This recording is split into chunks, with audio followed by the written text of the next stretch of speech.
지구정원사 예수 책을 읽고 이렇게 초대해 주셔서 고맙습니다. 제가 여기 목회를 하기 전에는 호남신학대학교에서 그 신학을 가르쳤는데, 근데 이제 소통을 위해서 제 이야기를 조금 해보면, 저는 31살에 이제 신학교를 가가지고 공부를 하면서 영성에 관심을 가졌습니다. 저는 대한예수장로회 통합측 목사인데, 그래서 이제 신학대학원을 마치고 지금 그 띄워놓은 사진은 그 토론토인데, 제가 헨리 나우엔의 글들을 읽으면서 그 정말 그 좀 도움이 됐다 그럴까요? 그 저에 대한 이해, 또 뭐 하나님에 대한 이해, 저의 갈망이 뭔지, 또 저의 깨지고 상처가 뭔지 이러면서 이제 영성을 공부하러 갔습니다. 그 왼쪽 이가 헨리 나우엔이 지냈던 그 집인데요. 그 데이브레이크 안에, 데이브레이크는 이제 정신지체 장애우들이 살았던 공동체이고, 헨리 나우엔이 하버드대 교수를 그만두고 저곳에서 이제 장애우들과 장애인들과 함께 생활을 했습니다. 밑에 두 컷은 이제 제가 공부했던 토론토 대학교, 토론토 대학에서 영성신학 석사, 영성신학 박사 이렇게 이제 공부를 한 9년 했습니다. 토론토 대학은 학생하고 교직원 하면 한 7만 명, 그러니까 우리나라 같으면 종합대학이 여러 개 들어가 있고, 단과대학도 여러 개 들어가 있는, 신학부는 7개 신학대학에 그 연합돼 있는 데가 2개 더, 그래서 9개 신학, 북미에서는 규모가 가장 큰 신학대학 중에 하나. 어, 물론 교단도 다양한 교단 와서 공부하는 곳입니다. 물론 장로교도 있었고, 성공회, 연합교단, 또 가톨릭, 여러 교단들이 함께 공부할 수 있는 곳 있었는데요. 이제 저는 공부를 하면서 저의 선생님께서 영성은 특별히 이제 책상에서 하는 공부가 아니라 몸으로 해야 한다 하셔가지고 영성 훈련을 많이 받았습니다. 지금 띄우는 이제 화면은 제가 시간 많이 보냈던 영성센터인데요. 그곳에서 시간을 많이 보냈습니다. 영성 훈련 참가 많이 하고 기도 좀 해보려고 노력했는데요. 저곳이 이제 토론토에서 약 1시간 동쪽으로 가면 구엘프라고 하는 지역에 있는 영성센터인데, 구엘프는 우리나라가 그 새마을 운동할 때 농업 지도자들을 보내서 그 농업 기술을 배우게 했던 농대가 유명한 대학이기도 했습니다. 그곳에 이제 영성센터가 아주 큰 곳에 위치해 있었는데, 위쪽에는 이제 건물, 오른쪽에는 그 사슴을 제가 좋아해가지고 그것을 가면 이제 늘 사슴들이 있어서 사슴을 찍은 사진이고, 밑에 쪽에가 그 영성센터의 그 미션이라고 그러죠. 우리 영성센터의 목적은 영적 성장과 생태적 참여가 우리 영성센터의 미션입니다. 이렇게 선언문에 포함되어 있습니다. 그래서 제 스스로 이제 내가 왜 생태 영성을 하게 됐을까라고 생각해 보면, 이제 저곳이 저에게는 신학적인 그리고 영적인 또 못자리 또는 저에게는 저수지 같은 역할을 해준 곳이었고, 이제 그 옆에는 함께 기도 훈련에 참여했던 동료들과 함께 그 땅을 소개받고 있던 사진입니다. 제가 이제 간략하게 그 저의 배경을 말씀을 드린 건, 저는 그 이제 신학을 공부하면서 기도가 좋았고, 기도하고 싶었고, 그래서 영성학을 했고, 영성학을 하면서 이제 영성 훈련을 많이 받았는데, 영성 훈련을 받으면서 그 창조 세계 안에 드러난 하나님의 현존, 신비, 이게 굉장히 강력했습니다. 제가 어린 시절 시골에서 자란 배경 쭉 다 통합이 되듯이, 그래서 이제 석사 과정 때 영성훈련을 받고, 영성훈련, 40일 영성훈련을 끝내고 교수님을 만나서 제가 이런 분야를 좀 관심 가지고 공부해보고 싶다고 했더니, 이제 생태 영성을 제안해 주셨어요.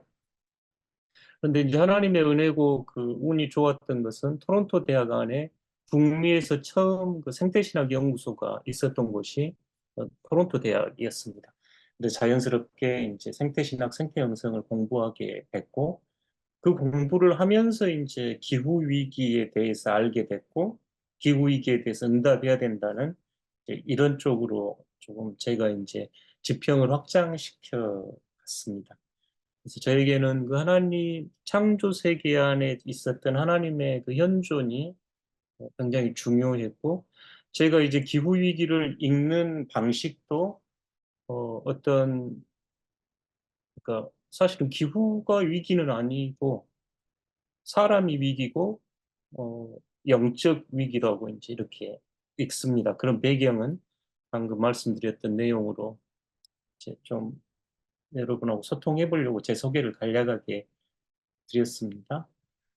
어, 그게 이제 다섯 가지 오늘 이야기를 이렇게 해보려고 하는데 지구정원사 예수 책은 간략하게 2, 3분 안에 소개될 것 같고요. 어, 이제 제가 세상을 읽고 기후위기 경험과 맥락 책 안에도 소개되어 있는 내용이어서 그 이야기를 잠깐 한 다음에 그러면 기후위기에 어떻게 대응할 건가 이제 전공에 따라 분야에 따라 다양하게 접근할 수 있을 텐데 이제 저는 그리스도인으로 어떻게 응답할 건가 하는 거고 이제 토론토 대학 신학부 안에 이제 그 안에도 대학들이 여러 개 있는데 저는 세인트 마이클즈라고 하는 대학 안에 있었는데 그 안에서 그 생태 신학을 발전시키는데 토대가 뭐였냐면 토마스 베리의 그 우주론을 신학 작업하는 곳이었습니다. 그 토마스 베리에 대해서 전공한 사람들에게 이제 가장 중요한 대학이 토론토 대학인데요. 토론토 대학의 우주론을 신학화시키고 이제 재해석하는 작업을 어, 이제 하는 그 공부를 했습니다. 그래서 이제 논문이 토마스 베리 우주론에 대해서 학위 논문을 쓰게 됐습니다. 그래서 지구정원사 일수 보면 이제 1장, 4장, 5장에 데니스 오하라 교수님이 제 지도 교수이고 약간 거기서 이제 종북되는 내용이 나오는 게 교수님을 한국에 초대해서 발표했던 발제문들을 좀 책에 넣었다 보니까 읽으시면서 아마 같은 내용들이 좀 중복이 됐다고 금방 알아차릴 수 있을 건데요. 데니스 오하라 교수가 제 지도 교수였고 토마스 베리를 가르쳐 주셨던 선생님. 그 이제 두 번째 지구정원사 일수를 제가 편집을 하면서 앞부분에는 좀 큰 이야기, 그러니까 우주론이라든지 조천호 박사의 어떤 진단이라든지 한윤정 선생의 생태문명으로 전환 이런 큰 이야기를 좀 담았다면 뒷부분은 좀 기독교 전통 이야기를 더 강하게 이제 하기 원했습니다. 그래서 성서학자 또 데이브 부클리스는 영국에 있는 아로샤 그 운동본부의 신학 디렉터인 그분이 이제 기독교하고 생태 문제 연결 또 이소명 박사도 제와 같이 토마스 베리 우주론과 거긴 토마스 머튼의 관상적 영성을 함께 공부했던 분 그리고 이제 홍콩에서 와서 지금 한국에서 활동하고 계시는 파니 선교사님 청년들 이야기를 좀 담고 싶었습니다. 그래서 청년 이야기까지 이렇게 뒤쪽에는 조금 더 기독교 전통의 이야기를 다루었는데 어, 오늘은 정원사 예수 키워드 중심으로 좀 펼쳐보려고 하고 그리스도인들이 어떻게 헌신할 건지 여러분의 질문 안에도 좀 있고 또 저희 교단 이야기, 저희 교회 그다음에 여러분 질문에 대해서 이제 이렇게 응답하려고 합니다. 어, 제 이야기가 잘 들리실까요? 전달이 될까요? 네, 잘 아, 들립니다. 예, 감사합니다. 강의를 해보면 다른 강의보다 줌 강의가 조금 더 어려운 것 같아요. 소통이 좀 쉽지가 않고, 어, 호흡을 맞추기가 어렵다 보니까, 그래서 혹시나 제 이야기가 명료하지 않거나 질문이 들면 언제든지 질문해 주시면 제가 멈추겠습니다. 책 소개로 이제 넘어가 보려고 하는데요. 책을 읽으신 분들은 아시겠지만 이 책은 순천 에코포럼 기념도서로 제작한 겁니다. 순천 에코포럼을 이렇게 제가 디렉터로 이제 올해 3년 차 시작을 했는데 첫 시작은 2013년 순천에 국가정원이 생기면서 처음에 한번 시작을 했고 10년간 이제 지난해가 10년 차였는데 국제 에코 포럼으로 이렇게 지난해 준비를 해서 진행을 했습니다. 순천은 생태 중심 도시라고 도시가 표방을 하고 있었고, 지난해에는 이제 순천 그 국제 정원 박람회가 개최가 돼서 그때 이제 신학적 응답, 그리스도인으로 응답해 보려고 전체 6분 모시고 포럼을 진행했는데, 이제 외국에서 3분, 한 분은 토론토에서 제 지도 교수님, 한 분은 영국에서 데이브 부클리스 박사, 한 분은 이제 홍콩에서 온 청년, 그리고 한국학자 3분, 그래서 오전, 오후 이제 6곡지로 포럼을 진행하면서 그 발제자들의 발제문과 그다음에 제가 조금 더 추가하면 좋겠다 싶은 것 허락받고 이렇게 책을 편집하게 됐고 신앙과 지성사에서 이제 책을 만들게 됐습니다. 순천 에코 포럼은 2022년 제1회를 시작을 했는데요. 그러니까 순천에 있는 어떤 그리스도인들과 순천 시민과 함께 이 운동을 전개해보고 싶었습니다. 순천시 교회 순천 시민이 생태, 정의, 평화, 문화라고 하는 어떤 새로운 그림을 좀 그려보고 싶었고, 기독교인으로서 사회 안에 참여하는 일환으로서 생태 위기 시도에 교회 그리스도인들이 어떻게 응답할 건가 이렇게 이제 시작돼서 지금 진행하고 있습니다.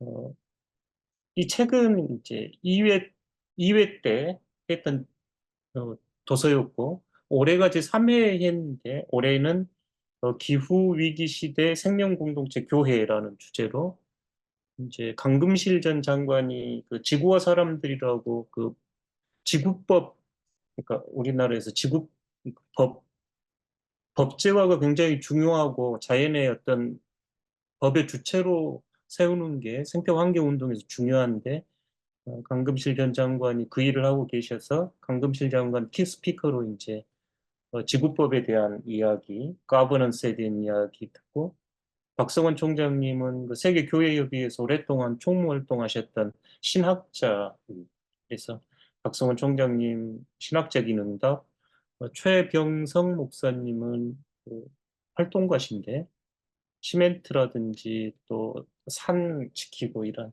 실제 하신 이야기 이제 이렇게 듣고 기후위기 시대 생명공동체 교회라는 제목으로 올해 진행했습니다. 올해 이제 여기도 기념도서로 이렇게 만들었고요. 내년에는 제 4회 영성을 좀 더 키워드로 지금 준비하고 있고 강사들은 다 준비됐습니다. 혹시 시간 되신 분들 와주시면 고맙겠습니다. 첫 번째 부분은 책에 대한 간략한 소개, 지구 정원사 일수에 대한 간략한 소개했고요. 그러면 이제 기후위기 저희가 지금 올해 같은 경우 어, 불행하게도 가장 시원한 여름이 될 거다 이런 이야기가 우리가 했는데 열대야가 가장 최장으로 길었고 또 감사하게도 오늘 지금 비가 내리면서 이곳 순천은 온도가 조금 내려가서 이제 여름이 끝난 거 아닌가 싶은데요. 여러 문제 중에 이제 저에게 신학을 하는 사람으로 또 그리스도인으로서 가장 심각한 것은 여러 개가 있습니다만 생명 다양성 감소 또는 멸종이라고 저는 보여집니다. 그러니까 다른 문제도 어, 여러 개 우리가 이야기할 수 있는데 뭐 기후 난민 또 기후 정의 뭐 여러 가지 우리가 다 이야기할 수 있는데 그 중에서 하나만 이야기해봐라 이런 문제는 생명 다양성 멸종과 이제 생명 다양성 그 붕괴로 보이는데 이것은 조천우 박사가 이제 젠가 게임의 비유로 이야기하곤 하시는데 생명 한 종 한 종이 우리가 어떤 역할을 하는지 비록 모를지라도 아이들이 하는 젠가 게임처럼 하나씩 빼기 시작하면 마침내 모든 게 붕괴될 거다. 지금 이러죠. 그래서 지금 과학자들은 이제 앤트로포신, 인류세라고 하는 언어를 점점 많이 쓰고 있고 어, 최재천 교수님 같은 경우 이화여대 생물학자 96%는 산업혁명 대비 이 도시가 상승하면 인류가 멸종할 것이다. 좀 이렇게 이야기를 하면서 우울한 전망을 내놓기도 합니다. 그래서 다른 어떤 문제보다 저는 이제 멸종이 심각하다고 생각을 하고 어, 인식을 하는데 그러면 왜 이렇게 됐을까? 이제 그, 뭐 진단은 저는 사회과학적인 입장에서 다양하게 할 수 있을 거라고 생각되는데 코로나가 이제 오면서 그 홍기빈 폴 칼라니 그 연구소 소장께서 이제 하신 이야기가 저는 조금 와 닿았습니다. 그분은 이제 우리 사회가 세계화, 도시화, 금융화 이걸 지향하는 사회이기 때문에 이렇게 생태적 위기를 맞이했다. 그래서 이제 저는 그 성경에 이제 집, 오이코스, 거기가 이컬러지, 이카나미 다 어원이 되는데 집으로 이제 좀 표현해보고 싶었는데 만약 밖에서 보면은 세계화, 도시화, 금융화일 거고 그걸 떠받치는 이제 기둥이 정치, 종교, 대학, 경제인데 이것들이 이제 세계화, 도시화, 금융화를 떠받치고 있고 그 밑에가 어떤 토대라고 할 수 있는데 인간 중심주의는 이제 철학이나 신학에서 가장 그 비판하는 그러니까 인간 중심, 인간만이 어떤 권리와 주체를 가지고 있다고 여기고 또 다른 하나는 우리 모두가 사로잡혀 있는 발전의 신화, 뭐 경제 중심이라 그럴까요? 음, 더 많이 발전하면 더 좋아질 거다. 이런 이제 이것들은 기계적 세계관하고 분리될 수 없는데 좀 간략하게 이렇게 이야기를 하겠습니다. 그런데 이제 종교에서 보면 요 집 밑에 보이지 않는 거니까 땅 속에는 뭐가 있을까? 조금 더 근본적이고 근원적인 걸 저는 찾아가 보는 게 이제 종교라고 생각하고 어, 그것은 이제 우리 인간이 가지고 있는 근본적인 어떤 죄성, 성경에서는 죄라고 가르치는 신앙에서는 우리 안에 있는 탐욕, 욕망을 지금 극대화하는 경제 시스템입니다. 욕망을 자극하고 더 많이 소비하고 더 많이 파괴할수록 연봉이 높지요. 욕망의 실현을 잘 산다고 여기고 신앙뿐만 아니라 일반뿐만 아니라 신앙에서도 마치 잘 사는 것이 축복이라고 이렇게 그러니까 욕망을 극대화시키는 시스템 또 우리 안에 있는 그 두려움은 더 많이 가지려고 하죠. 어, 또 우리 안에 있는 어떤 그 무식이 죄입니다. 호세아 선지자가 그 이야기 계속 하는데 이 백성이 하나님을 아는 지식이 없어 망하는도다 계속 이러는데 그 다음에 바벨탑을 쌓았던 그 어떤 교만 이게 이제 저 밑에 있다고 보여서 저는 이제 생태 위기는 드러난 외적인 저런 위기보다 훨씬 더 근원적이고 영적 위기다. 이렇게 진단을 합니다. 이 진단이야 이제 보시는 각도에 따라 다양할 수 있겠다 싶지만 이제 저는 제 나름대로 결론은 그렇고 현실적으로 실제적으로는 사람과 자연이 맺는 관계가 왜곡됐기 때문이다. 그러니까 그리스도인으로 보았을 때 하나님께서 창조 세계를 창조하시고 인간과 자연이 맺는 관계에 대한 이야기를 저희들이 제대로 못 맺거나 파괴적으로 맺기 때문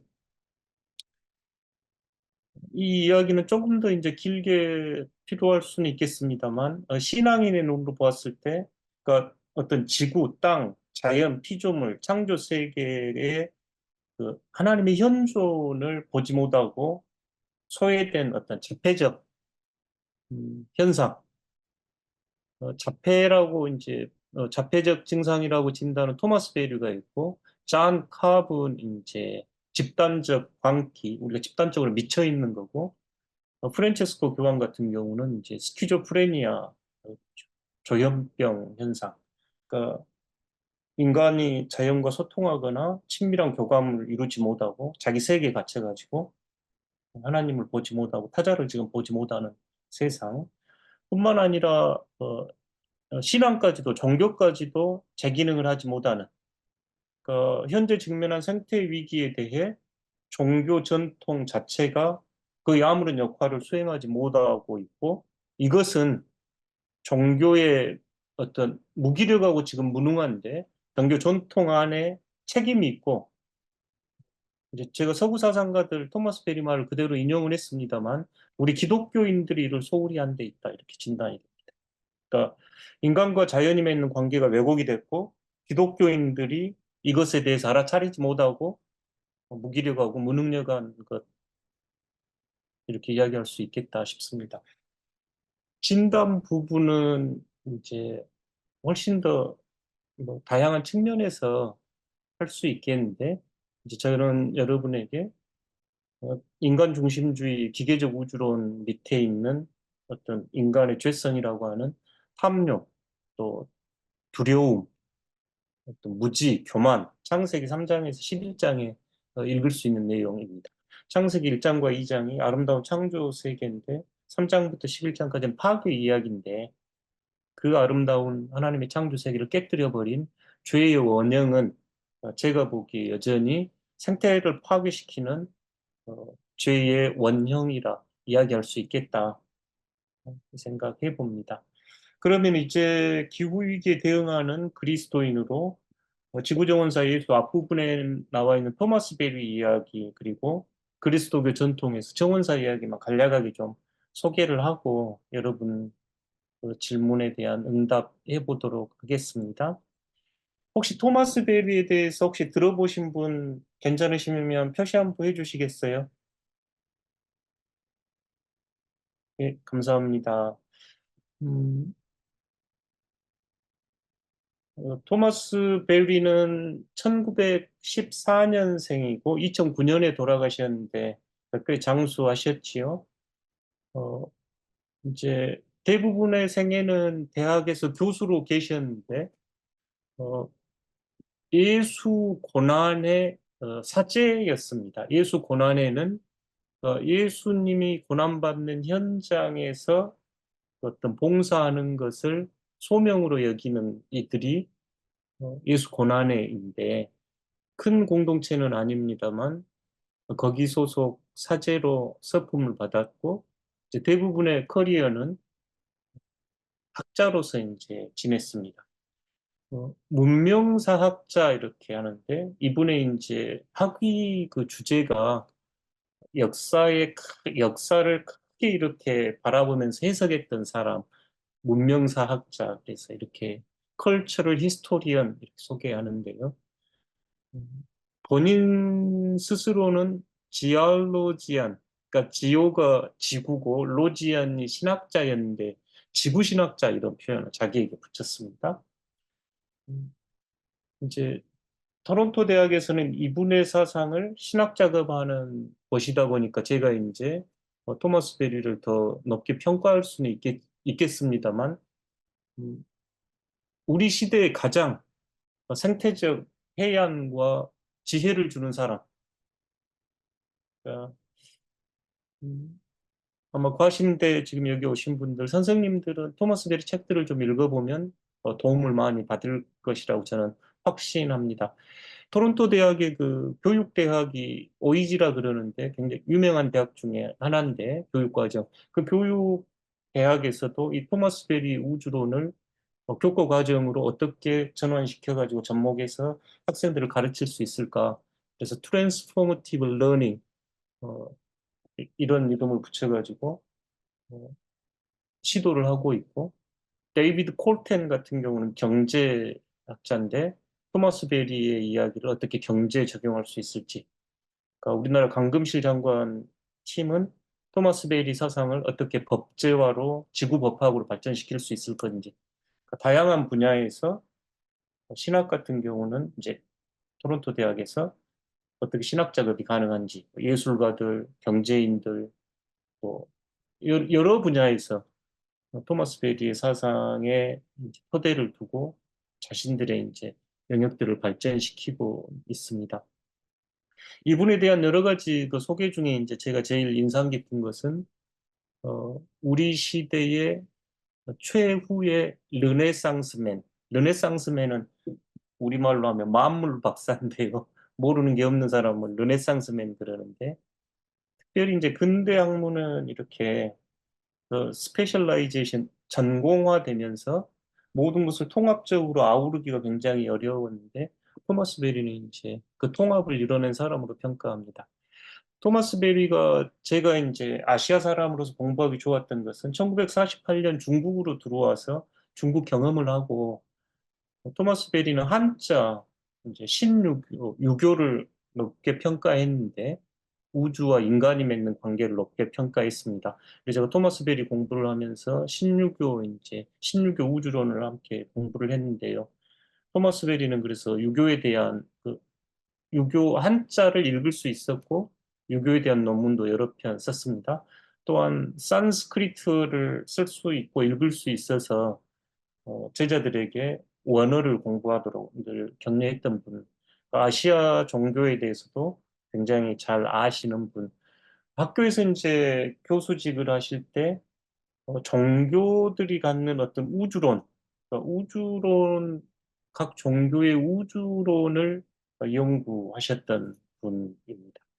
이 정도 이제 이분 소개를 하고 이분의 책들이 이제 한국에도 여러 권 번역되어 있는데 생태적으로 이렇게 이제 몇 권만 추려봐라 이러면 아마 지구의 꿈 꼽을 수 있을 것 같은데요. The Dream of the Earth라고 하는 이 책은 이제 여러 소챕터로 토마스 베리의 여러 글들이 이제 묶여 있는 책인데 토마스 베리의 굉장히 그 심오한 사상이 담겨 있습니다. 이게 88년에 나왔는데 그 90년대 초반에 이제 물리학자 브라이언 스윈과 함께 우주 이야기를 The Universe Story라고 하는 우주 이야기를 서로 펴냅니다. 그러니까 브라이언 스윈은 그 천체 물리학자였는데요. 대학에서 학생들을 가르치는데 이제 미국에서 그 물리학이나 수학이 굉장히 그 인기 있는 학과였는데 가만 자기 보니 제자들이 취업을 제일 많이 하는 데가 무기 만드는 회사. 그래서 이제 브라이언 스윈이 근본적인 질문을 합니다. 그러니까 천체 물리학자로서 과연 이렇게 파괴적인 일에 내가 내 삶을 소비해야 되는가 하면서 이제 토마스 베리를 만나서 새로운 본인 표현은 이제 눈을 떴다 이 표현을 하면서 우주의 우리가 흔히 과학자들이 말하는 빅뱅이라고 하는 태초의 순간부터 현재 이르기까지 토마스 베리와 함께 과학자의 시선과 어떤 종교적 지혜를 가진 시선으로 재해석하고 통합해내는 작업을 우주 이야기 안에서 해냅니다. 그래서 토마스 베리의 우주 이야기 또는 새로운 이야기는 이 우주 이야기를 말하고요. 또 기쁘게도 이제 토마스 베리 그 평전이 우리나라에 번역이 됐습니다.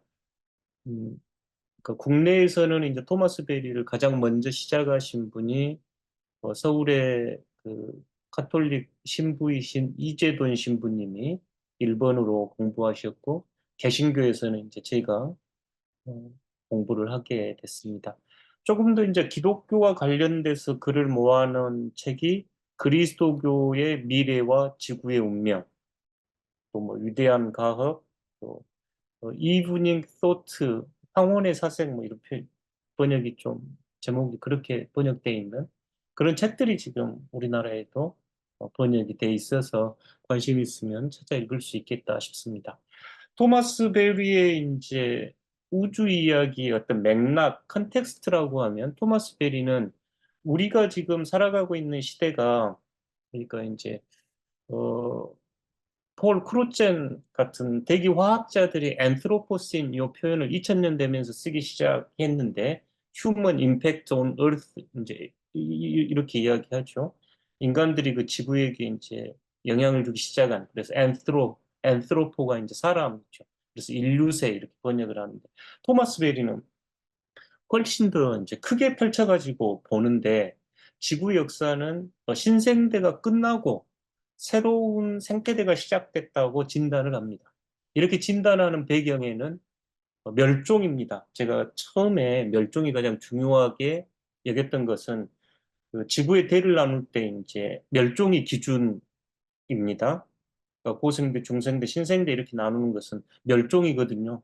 멸종은 그 이전의 시스템에서 도저히 살 수 없어서 새로운 시스템이 등장할 때, 그러니까 지금 우리가 살고 있는 시대는 여섯 번째 맞이하는 대멸종 시대이고, 앤트로포신보다 훨씬 이제 큰 범주, 신생대가 끝나가고, 신생대는 이제 공룡이 사라졌던 6,500만 년 전에 시작된 그 신생대가 끝 지점에 있고 새로운 대 이름을 토마스 베리는 생태대, 이코조익이란 표현을 씁니다.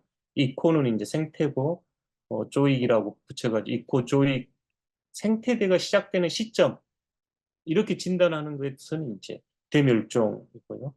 골격은 그 우주 이야기, 그러니까 우리 우주론 그러면 두 개입니다. 하나는 과학적 우주론이 있고, 하나는 종교적 우주론이 있습니다. 근데 지금 토마스 베리는 그 과학자들이 말하는 이제 요 코스모제네시스, 그러니까 코스모스가 아니고 코스모제네시스, 계속 펼쳐져 가고 창발해 가는 우주. 그러니까 아인슈타인이나 이제 퀀텀 피직스에서 우주가 계속 이제 서로 멀어져 가는 거죠. 그러니까 똑같은 지구는 아니면 여러분과 저는 한 번도 우주에서 같은 좌표 안에 있었던 적은 없습니다. 계속 이제 멀어지고 이제 펼쳐져 나가는 거죠. 코스모 제네시스 과정에 있다고 보고 이것을 이제 브라이언 스윙과 함께 그러면 이것의 의미가 뭘까? 종교적인 의미를 거기에 이제 부여하면서 목적은 사람과 자연이 친밀한 관계. 그럼 생태대가 어떤 시대냐라고 물어보면 사람과 자연이 새로운 친밀한 관계를 형성하는 시대 이렇게 이야기를 합니다. 그러니까 이제 저희들이 요즘 뭐 생태 문명 이런 이야기도 나오고 생태 시대, 뭐 생태 문화 어떤 표현을 썼든지 그 핵심 안에는 인간과 자연이 맺는 관계 이제 우주 이야기를 통해서 인간과 자연이 맺는 관계를 재설정해보고 싶어 하는 게 토마스 베리의 목적입니다. 토마스 베리의 이제 진단은 이야기라고 하는데, 그러니까 토마스 베리는 우주가 펼쳐져 가는 것을 기승전결이 담겨 있는 이야기, 서사 구조가 들어있는 이야기라고 이야기합니다. 스토리라고 그러는데, 현재 우리의 문제는 스토리의 문제다 이렇게 이야기하면서 우리가 문제를 겪고 있는 이유는 좋은 이야기가 없기 때문입니다. 우리는 이야기 사이에 있습니다. 여기에서 이제 오래된 이야기는 우리 크리스천들에게는 창세기에 나와 있는 창조 이야기입니다. 오래된 이야기, 즉 세상이 어떻게 생겨났는지에 대한 설명과 우리가 어떻게 세상 속에서 살아갈 것인지를 설명했던 이야기. 그러니까 어떤 민족이든지 어떤 문화든지 우주론이 제일 큰 밥그릇입니다. 그러니까 우주론 안에서 자신이 어떤 존재고 어디에서 왔고 어디로 가야 할지 이거 우주론이라 그러거든요. 그러니까 창세기의 이야기가 우리에게 효과적이지 않고 그런데 새로운 이야기는 이제 과학자들이 20세기, 21세기에 들어와서 들려준 이야기, 우주 창발에 대한 이야기를 배우지도 못했습니다. 이렇게 진단을 합니다. 그러니까 우리는 이야기 사이에 있는데 좋은 이야기가 없기 때문이고, 옛 이야기는, 그러니까 창조 이야기를 읽고 저희들이 현상을 해석하거나 삶의 지표로 삼지도 못하고, 과학자들이 들려준 138억 년의 우주 창발 이야기가 어떤 의미인지 배우지 못했습니다. 이게 이제 토마스 베리 진단이었습니다. 그래서 그러면 이게 어떤 뜻인가라고 물을 때 종교나 그러니까 영성에서는 특별히 기독교는 구원의 신비를 지나치게 강조해서 창조 세계를 통해 드러난 성스러움, 하나님의 계시를 부정하였습니다. 이 이야기를 이제 조금 더 이해할 수 있게 전달하려면 제가 흑사병 이야기를 좀 해야 되는데요.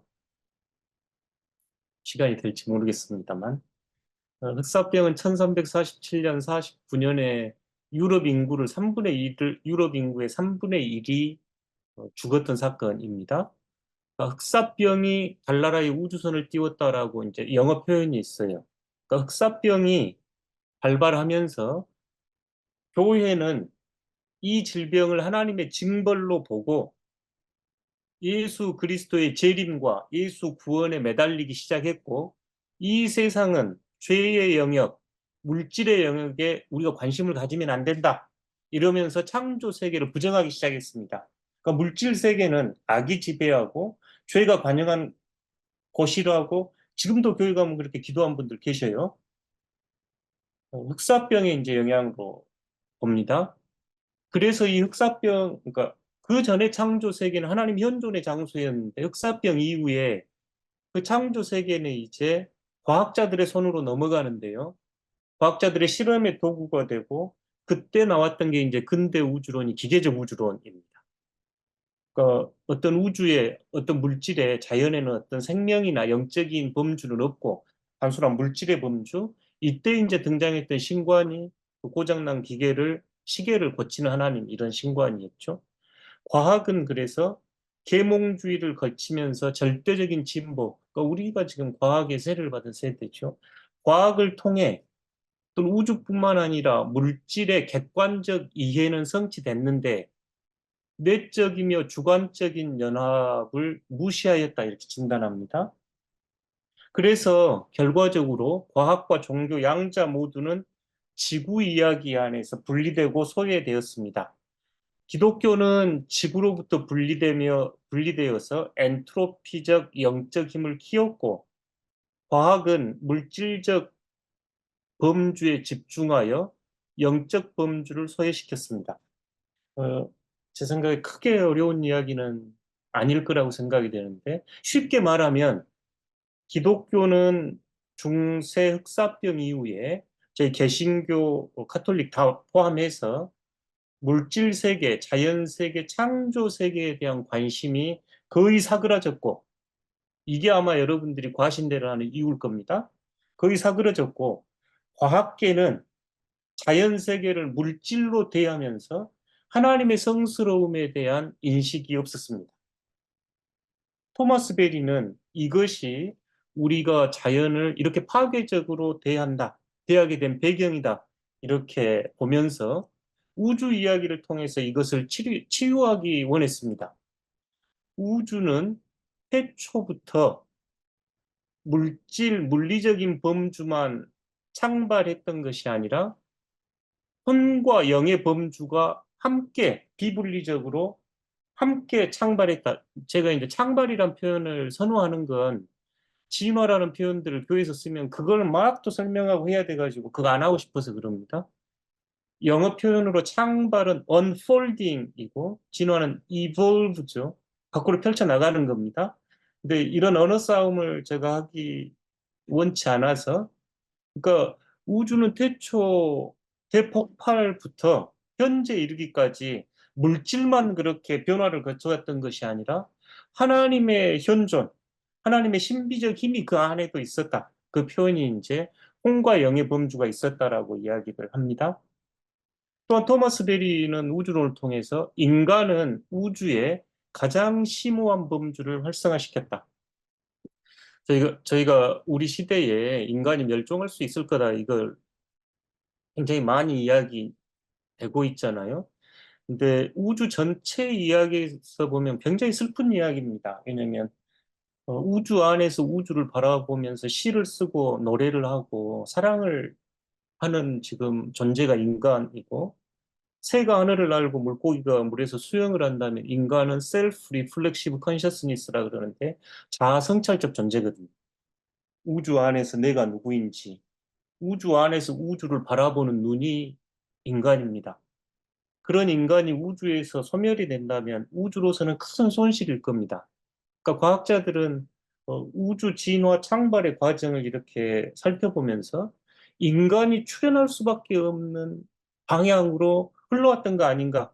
이걸 엔트로픽 프린스플 그러는데 스트롱 엔트로픽 프린스플도 있고 약한 엔트로픽 프린스플도 있습니다만 우주가 138억 년이라고 하는 긴 여정을 통해서 마침내 인간을 출현시키고 싶었던 거 아닌가? 그렇게 본 겁니다. 그런데 인간이 멸종된다고 하면 우주에 이제 큰 손실이 있죠. 그러니까 우주 안에서 우주를 성찰하고 경추하는 한 범주가 사라져 버리는 것이기 때문입니다.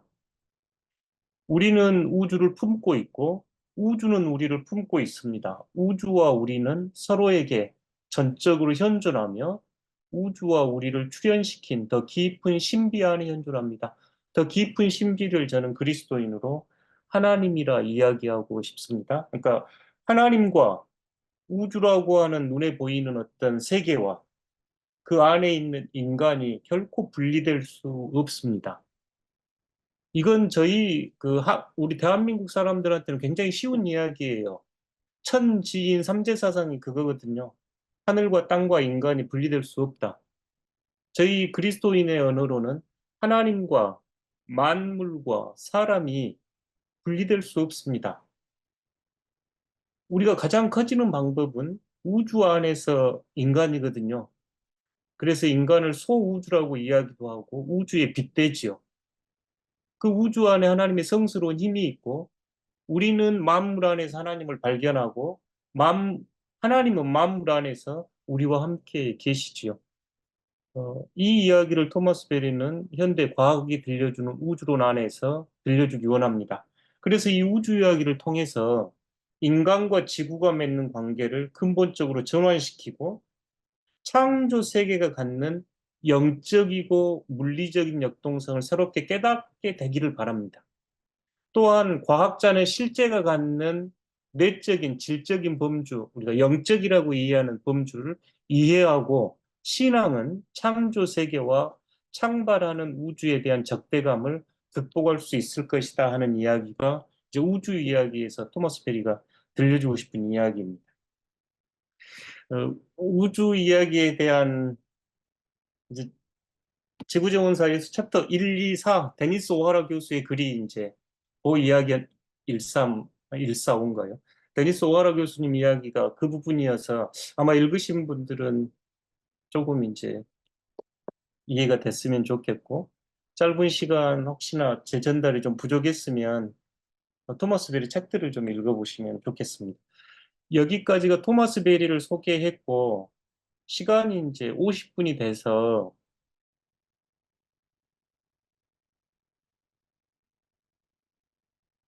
정원사 예수 이야기부터는 조금 더 스피드 있게 할게요. 정원사 예수를 이제 가지고 온 것은 그 요한복음 20장에 마리아가 부활하신 주님을 동산지기, 그러니까 가드너입니다. 가든. 동산에서 이제 동산을 가꾸는 사람 정원사, 그래서 정원사 가져왔습니다. 렘브란트의 그림, 렘브란트가 이제 부활하신 예수를 정원사로 이렇게 그리고 또 기독교 전통 안에서는 이제 부활한 예수를 정원사로 본 전통이 많습니다. 노르치에 살았던 줄리안이라고 하는 분이 일루전, 신비 그 책 안에 보면 그는 정원사가 되어 땅을 파고 도랑을 내고 땀을 흘리고, 그러니까 부활하신 그리스도를 이제 정원사. 그러니까 요한복음이 가장 신학적이라고 이제 이야기하는데 그 태초부터 시작하죠. 창세기처럼. 그리고 그 창세기 2장 7절에 아다마에서 흙입니다. 아다마에서 아담을 만드시고 하나님이 숨을 불어넣으시는데 부활하신 그리스도는 요한복음 20장 22절에서 숨을 제자들에게 불어넣습니다. 창세기 2장 7절에서 썼던 단어 똑같은 단어 써서 읽는 독자로 하여금 떠올리게 하죠. 요한은 20장 15절에서 마리아를 통해서 그가 동산지기인 줄 알고 이렇게 해석해 가는데 창세기 2장 15절에 가면 사람에게 주셨던 아담에게 주셨던 첫 사명이 에덴 동산을 경작하고 돌보는 것. 경작하고 돌보는 일이 정원사가 하는 일입니다. 교회로 그 성전으로 가져오면 제사장 역할이었네요. 그러니까 요 요한복음을 이렇게 읽어보면 저 정은직이라고 했던 게 우연이나 실수가 아니라 쭉 끌고 가는데 요한복음 15장에 나는 참 포도나무, 아버지는 농부, 지오지스가 농부인데 우리 영어 이름에 조지의 어원입니다. 농부나 정원사나 다 어원이 이거예요. 그 다음에 18장부터 20장 보면 동산, 정원이나 우리가 동산 그러니까 우리가 그렇게 생각하는데 정원이죠. 그 단어를 계속 씁니다. 예수님이 정원으로 들어가셨고 정원에 계셨고 정원에 묻히셨고 그러고 동산지기 아닌가 이렇게 씀으로써 부활하신 그리스도를 정원사처럼 알아먹게 요한은 펼쳐갑니다. 그래서 정원사 예수 구약 성경의 배경에는 창세기 2장 15절이고 신약 성경 배경에서는 이제 요한의 복음이 부활하신 그리스도를 우주적 정원사로 묘사하고 있습니다. 새롭게 에덴 동산을 일궈 가시는 분. 이 부분은 제가 생략을 하겠고요. 여러분의 질문 안에 있는 내용들인데, 그리스도인으로 우리가 이 기후위기 시대에 또는 학생들을 가르칠 때 어떻게 해야 합니까? 어떻게 헌신해야 합니까? 라고 이제 질문들이 많이 계셨어요. 그 질문에 대한 응답과 함께 조금 답변이 되면 좋겠는데, 어, 저의 진단은 기후위기는 영적 위기입니다. 그러니까 신앙의 위기예요. 그러면 대안도 신앙적이고 영적입니다. 예수님을 좀 더 진지하게 따르고 성경을 잘 읽어야 됩니다. 그러니까 우리가 외적 변화를 요구하면서 내면의 변화를 일구지 못하는데요. 내적 변화 없이 외적 변화를 추동할 수가 없거든요.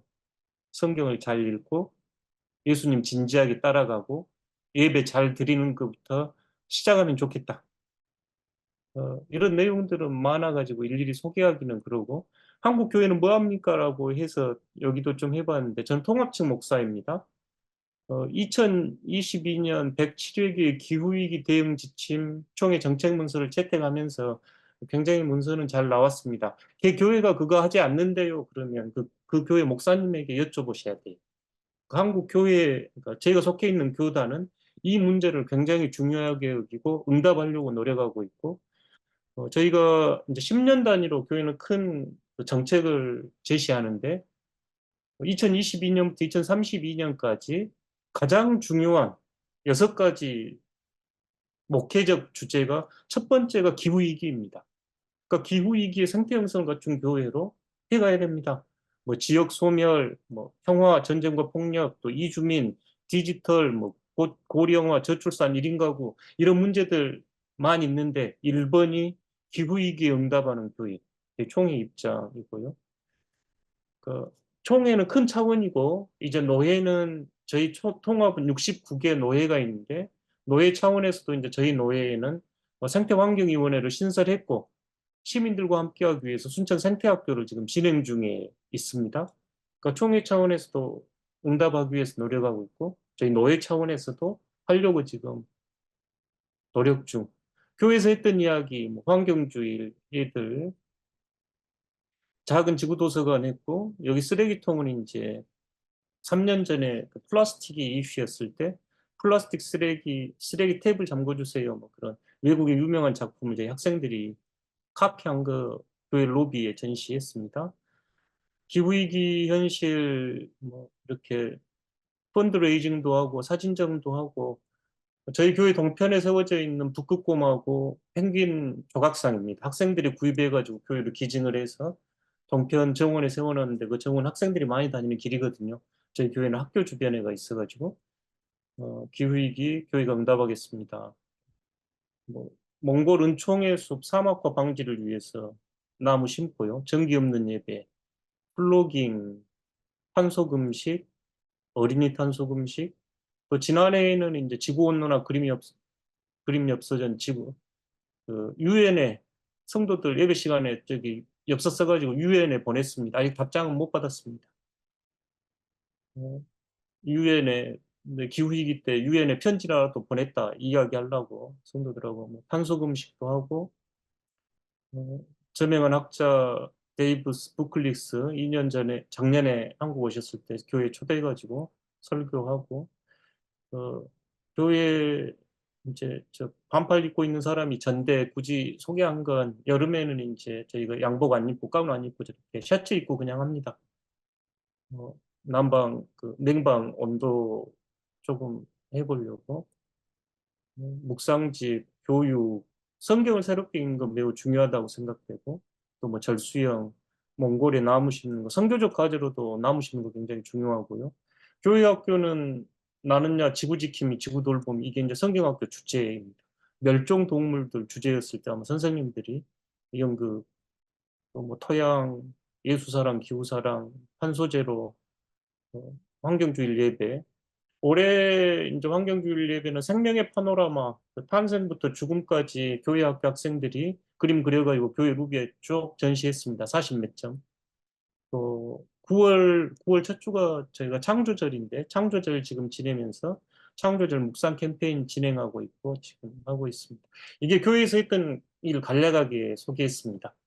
청지기 이론이 이제 신학계에 등장했던 것은 1967년 린 화이트가 기독교가 가장 인간 중심적인 종교라는 비판을 하면서 창세기 1장 26절에서 28절 지배해라, 정복하라, 다스리라 이런 단어들이 인간 중심적인 크리스천으로 생태 위기를 불러일으킨 것이다. 이런 비판을 했을 때 이제 기독교 학자들이 그 의견에 반대하기도 하고 또 일면 동의하기도 하고 하면서 성경을 새롭게 해석하기 시작할 때 캐나다 저쪽에 이제 몬트리올에 있는 그 대학 이름이 맥길 대학에 계셨는데 더글라스 홀이라는 신학자가 창세기 1장 26절에서 28장에 나와 있는 지배하라, 정복하라 하는 이 단어는 착취하고 파괴라는 그런 단어가 아니라 청지기로서 아니면 부모가 자녀를 돌보듯이 아니면 좋은 왕이 그 백성을 돌보듯이 보살펴라는 뜻으로 청지기다. 그래서 청지기론이 이제 등장을 했습니다. 그래서 지금도 이제 보편적으로 창세기 1장을 재해석할 때는 청지기론을 많이 쓰는데 2장에 가면 창조 이야기가 다른 게 하나 등장하는데 2장에서는 이제 땅과 사람의 관계, 그러니까 땅이 아담하고 사람이 아담입니다. 히브리어는 그 남성형과 여성형이 있는데 아담아에서 아담이, 그러니까 우리가 땅에서 올라온 존재이고 하나님의 생명이 숨을 불어주셔서 살아있는 생명체가 됐다. 이게 이제 창세기 2장 7절이고 그 아담에게 에덴은 기쁨이죠. 기쁨의 동산입니다. 에덴을 경작하고 돌보라. 경작하다가 이제 기경하다, 섬기다, 예배하다 이런 뜻입니다. 히브리어 아바드라고 하는 히브리어인데 그리고 거기를 돌보다 care for creation 할 때 그런 뜻인데요. 근데 창세기 2장을 읽으면서 에덴에게 주셨던 첫 사명은 정원사의 사명이다. 저는 그렇게 해석을 한 겁니다. 그러니까 창세기 1장에는 청지기로 이제 학자들이 재해석했고, 근데 청지기론에 이제 비판받는 게 뭐냐면 신약 성경에 가면 불의한 청지기가 또 등장해요. 정의롭지 못한 청지기. 어, 또한 이제 신학적으로 봤을 때 과연 인간이 자연을 돌보는 청지기가 될 수 있을까? 오히려 자연이 인간을 돌보는 거 아니냐? 그래서 이제 청지기론을 조금 더 넘어서고 싶어 합니다. 그런 면에서 이제 음, 정원사도 이제 어떤 인간의 그런 거에 강조된 부분이라고 할 수는 있겠지만 그 창세기 2장에 쓰인 표현들이 훨씬 더 자연과의 관계에서 친밀감이나 돌봄이 강조돼 있기에 정원사로 더 쓰고 싶었고 강조점은 그곳이고 그리스도인들에게 어떻게 살 겁니까 할 때 그리스도인들은 예수를 따라 살아야 합니다. 이게 이제 저희들의 응답인데 그럼 부활하신 예수가 정원사로 동산지기로 요한은 묘사했으니 우리가 파괴된 세상에 정원사로 삽시다. 이제 이렇게 선포할 수 있어서 정원사를 강조했습니다. 제 생각에 이 질문은 이제 코로나19 이전과 이후로 좀 나누어야 될 것 같은데, 코로나19 이전에는 동의할 수 있는 그런 자료들이 좀 있는데, 1989년 이제 예일대 조사나 2013년 미시건 대학의 잔 클리멘트 교수 팀들이 조사했던 내용에 따르면 기독교인들이 낮다고 보고가 됐고, 2018년 이제 독일의 어떤 생태 공동체를 형성해 가는데 그 마을 주민들 대상으로도 조사해 보면 무종교인들이 생태 의식이 더 높고 이제 독일 같은 경우는 기독교인들이 거기서 낮았다. 이제 거기까지는 코로나19 이전에 동의할 수 있는 요 질문이 이제 맞다고 생각이 되는데 제가 경험하기에 코로나19가 지나고는 기독교인과 비기독교인의 차이는 거의 없어진 것 같습니다. 그 이유는 기후위기가 매우 심각한 현실이 돼버렸고, 거의 매일 매스컴에서 기후위기에 대한 이야기가 있다 보니까 지금은 기독교인이든 비기독교인이든 기후위기에 대한 의식은 어, 비슷한 거 아닌가. 이건 이제 모케데이터 연구소에서 나온 자료만 보면 그렇습니다. 그래서 코로나19를 기점으로 기후위기에 대한 인식은 기독교인들도 이제 굉장히 높아졌다. 그럼 그 전에 왜 그랬을까라고 이제 묻는다면 아까 흑사병의 영향을 조금 이야기했는데요. 저희 아마 여러분도 신앙생활 하시면서 대부분의 교회에서 설교나 어떤 교육의 주제가 매우 인간과 하나님과 사람의 관계, 조금 더 사회 참여적인 교회는 사람과 사람의 관계까지 확장을 시켰는데 창조 세계, 피조 세계까지 확장시키지 못했습니다. 그래서 대부분이 구원을 생각하고 구원을 생각할 때도 인간 중심이었던 구원을 생각했지 온 피조물의 구원까지 여기지 못했는데 그 배경 깊은 곳에는 흑사병이 남겼던 피조 세계에 대한 어떤 피조 세계를 하나님의 징벌로 어떤 죄의 영역으로 물질의 영역으로 등한시하면서 관심을 갖지 않았기 때문이다. 저는 이렇게 보아지고요. 그러니까 물질 세계에 대한 무관심이 오히려 역으로 자신들의 욕망을 더 거세게 추구하게 하고 이런 그 비극을 낳은 것 아닌가 이제 그렇게 보고 그렇게 진단합니다. 그럼 대안은 뭘까? 저는 위기의 시대, 지금은 위기의 시대라고 보고 질문 안에도 있었는데 절망이 가득한 시대라고 보여지는데요. 어, 피부로 저는 제가 틀리기를 바랍니다. 어, 지금은 이제 위기를 넘어서 위기를 넘어서 제가 틀리기를 바라는데요. 다른 것 지금 생각해야 되는 거 아닌가 싶은 거예요. 무슨 이야기냐면 구약의 예언자들이 나라가 멸망하기 전에는 아주 강하게 그들의 죄를 질타하고 명망할 것이다 회개해라 그랬거든요. 근데 나라가 멸망한 후에는 오히려 그들을 위로했습니다. 근데 저는 지금 위로가 필요한 시대로 진입해버린 거 아닌가. 그러면 어떻게 할 수 있을까? 이 시대에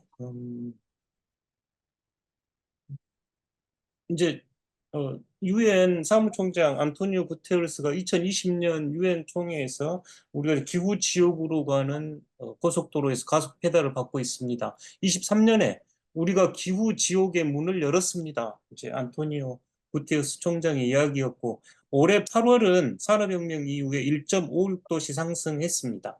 그러니까 1.5도씨를 저희가 임계점으로 보고 있는데 임계점으로 보는 것은 이제 그 저희들의 노력으로 되돌리기가 어렵다는 점으로 이제 봤죠.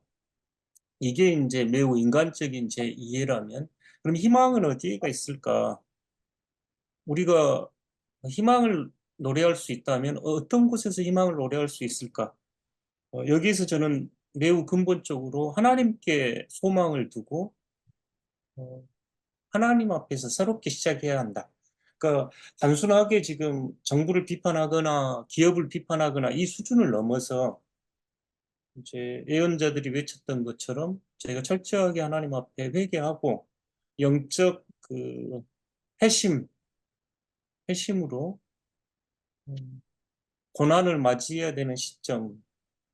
그래서 희망이 우리 안에 있는 게 아니라 어, 희망이 이제 하나님께 희망을 두고 저희가 정말 그리스도를 진지하게 따르기 원한다면 하나님의 뜻이라 여겨지면 예언자들이 그랬던 고통스럽고 고난스러운 삶을 우리의 삶으로 받아들이고 묵묵히 그 길을 갈때 이스라엘이 그 회복됐던 것처럼 하나님께서 회복시켜 주시지 않을까. 그래서 오히려 저는 이 시기가 더 영적으로 어, 새롭게 각성해야 되는 시기. 구체적으로 그럼 일상 안에서는 피조물을 대하는 방식을 바뀌어야 되는데 영성도 정의가 그러니까 교회 안에서 작업이 많이 필요한데 제가 영성이 뭐냐 이렇게 물어보면 하나님과 만물과 사람이 나뉠 수 없다는 믿음 이게 영성입니다. 근데 지금까지 늘 하나님과 사람 이 정도만 이야기하는데요. 만물과 나뉠 수 없는 것이 성경의 가르침이고 우리가 그 믿음으로 산다면 태도가 바뀌고 삶이 바뀔 것 아닌가 이렇게 생각합니다. 그래서 희망은 사람에게 있는 게 아니라 하나님께 있다. 하나님께 두고 싶고 우리가 하나님의 뜻이라 분별이 되면 순종할 수 있을까? 그런 믿음이 우리 시대에 있을까? 뭐 갑자기 설교가 네. 가버렸습니다만, 예, 네. 저희가 이제 변화, 어, 영어로는 이제 트랜스포메이션인데 한글로 변화 그러면 좀 약한 것 같고 변혁 그러면 전달이 잘 되는지 잘 모르겠는데 이제 저희가 지금 변화의 어떤 과정, 어떤 전이의 과정에 있는데 지금 우리 사회 봐주신 선생님께서 어떻게 그럼 교회 안에서 구체적으로 할 수 있을까요? 제가 그렇게 질문을 드렸는데 이제 변화한다 그럴 때 저는 세 가지 요소가 필요하다고 보이고 교육에서도 그렇다고 보여집니다. 첫 번째 부분은 이제 어떤 의식과 인식의 전환인데요. 실은 이제 공부하는 게 인식을 전환시키는 대표적인 방법이었죠. 그래서 공부를 저희가 강조했지요. 그러니까 공부하는 게 중요한데, 여기서 이제 저희 그리스도인들에게 공부는 성경을 새롭게 보고 예수님을 새롭게 따르는 공부 필요합니다. 특별히 성경은 제가 읽어지기로는 매우 생태적인 책인데, 다른 어떤 신학책보다 저는 성경을 새롭게 봐야 한다고 생각하고요. 그리스도인들에게는 가장, 왜냐하면 힘을 주기 때문입니다.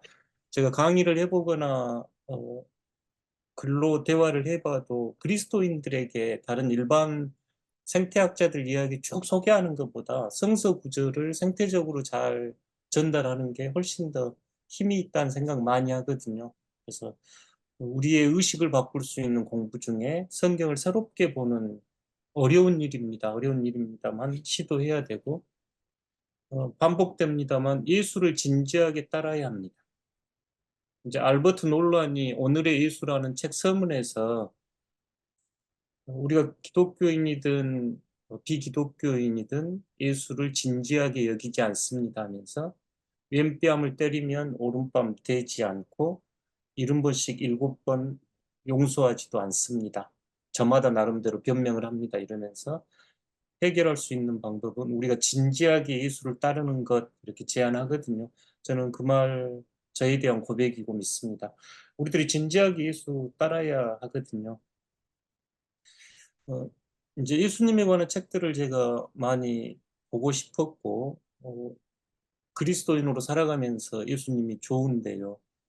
그 19세기 중반에 썼던 프랑스 지성 르낭이 쓴 예수의 생애 추천합니다.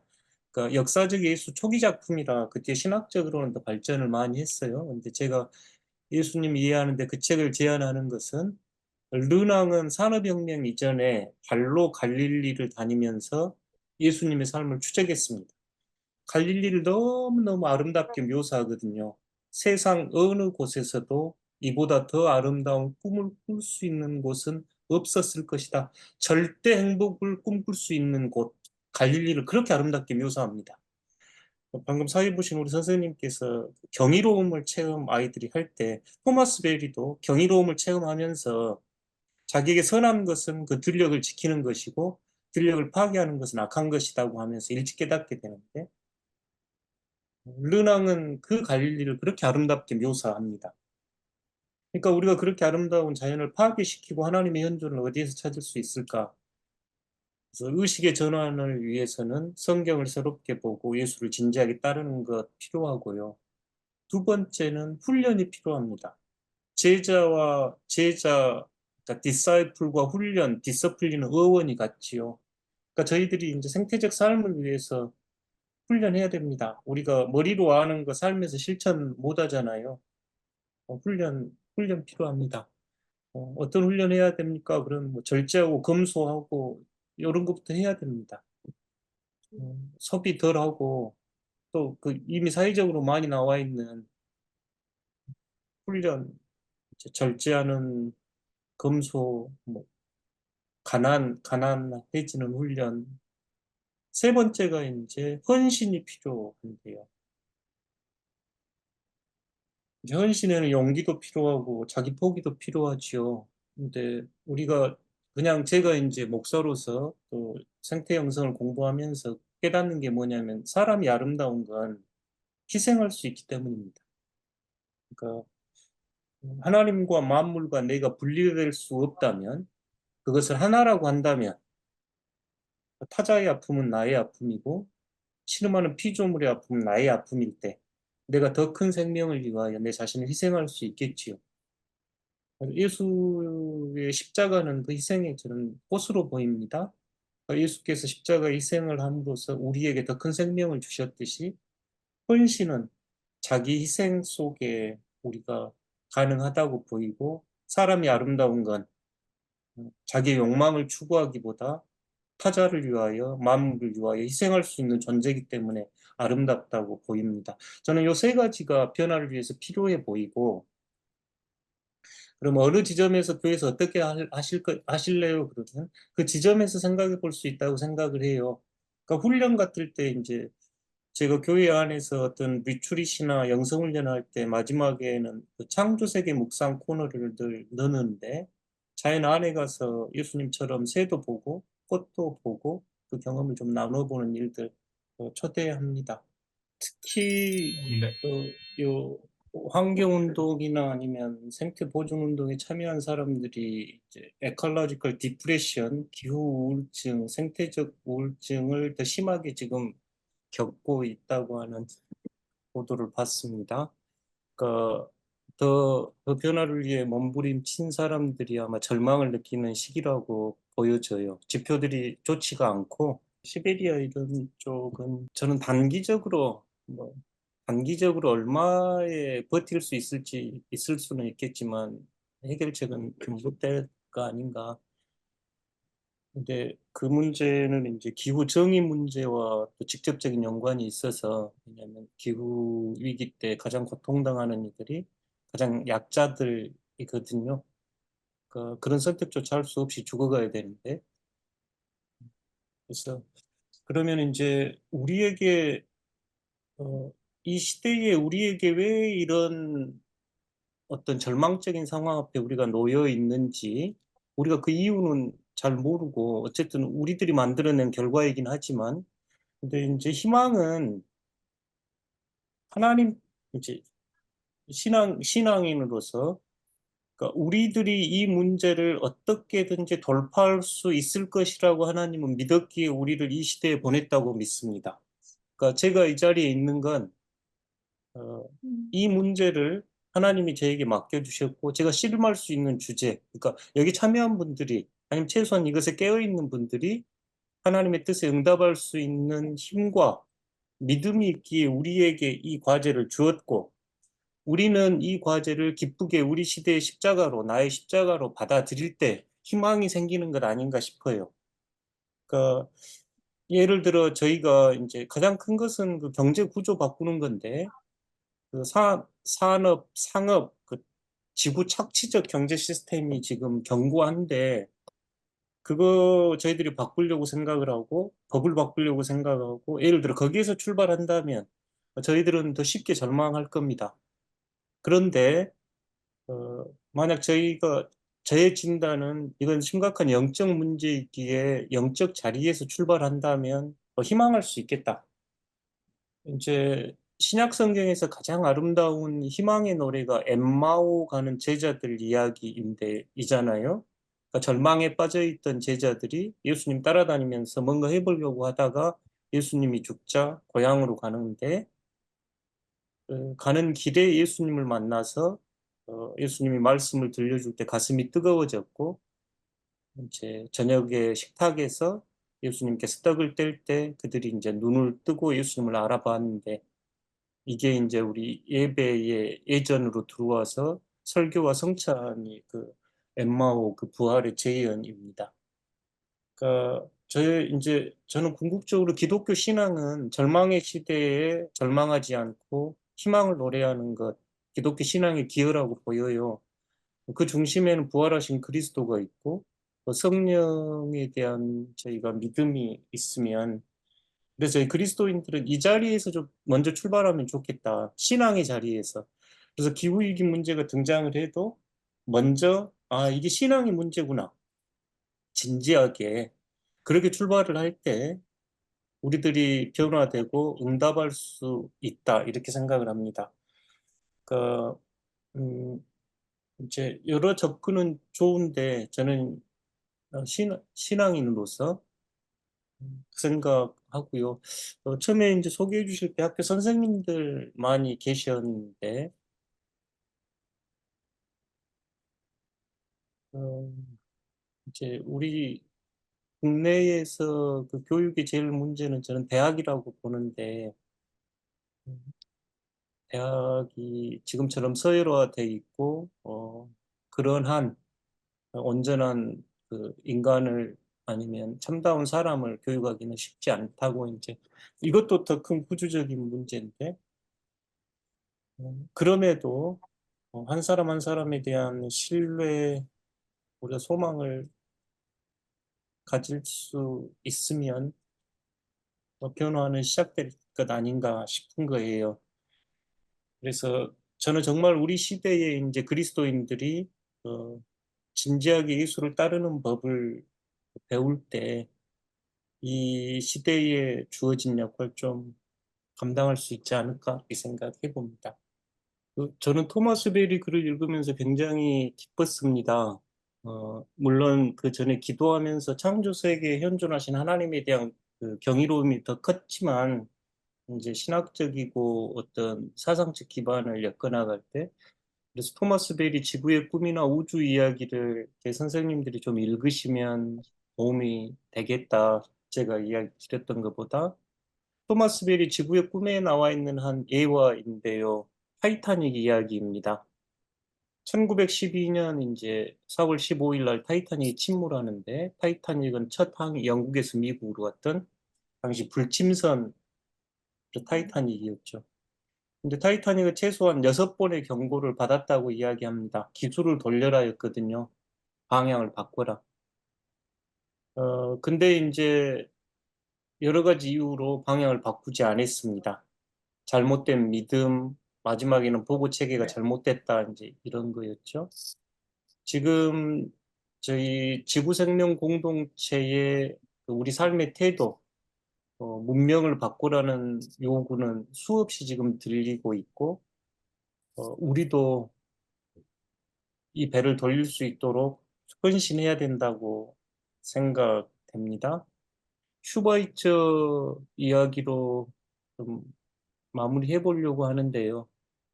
생명에 대한 경외감을 가지고 있는 사람은 단순히 기도만을 하지 않는다. 그는 생명을 지키기 위한 전투에 자신을 투신한다. 다른 이유 때문이 아니라 바로 자기 자신도 주변 생명들의 연장선상에 있는 똑같은 생명이기 때문이다. 계속 반복되는 사실 이야기입니다. 우주 만물 모든 피조물의 생명과 저희의 생명 분리될 수 없거든요. 어, 그래서 지금은 이제 저희가 헌신해야 할 때이고 절망의 시대에 이제 신영복 선생님 인용하겠습니다. 중요한 것은 나아가면서 길을 만드는 것. 지금은 길이 없습니다. 저희가 나가는 것이 길이고 저희가 걷는 걸음이 첫걸음입니다. 저는 코로나 이후에 이제 목회적 상황도 그 생각하는데요. 이미 나 있는 길로 가서는 타이타닉처럼 멸망하거든요. 새로운 길을 가야 합니다. 아까 어떤 선생님 엑소더스 이야기해 주셨는데 엑소호더스 길 밖으로거든요. 새 길로 가야 될 때입니다. 그리고 더욱 중요한 것은 현재 우리가 서 있는 곳으로부터 길을 만들기 시작할 수밖에 없다는 사실입니다. 그렇지요. 저희가 지금 절망적인 상황일지라도 지금 이 자리에서 만들어내야 하고 그나마도 이제 오늘 과심대 이렇게 선생님들 모임처럼 동시대에 평범한 사람들과 더불어 만들어갈 수밖에 없다는 사실이 우리의 희망입니다. 그러니까 이런 자리가 희망이 되고 함께 길을 만들어내는 그러니까 여러분의 모임이 어떻게 하면 길을 만들 수 있는지 함께 희망을 노래하면 좋겠고요. 제가 꿈꿔보는 세상은 영적으로 각성, 영적인 성장, 깨달음, 생태 문화가 도래했으면 좋겠고요. 보다 정의로운 사회에 대한 늘 바람이 있습니다. 뿐만 아니라 지금은 이제 지속 가능한 미래보다 약속 가능한 미래 이런 표현을 더 많이 쓰는데요. 그만큼 미래가 불투명하기 때문인데 약속 가능한 미래에 대한 꿈을 꾸어봅니다. 오늘 밤 이렇게 줌으로라도 함께 하게 돼서 반갑고 감사합니다.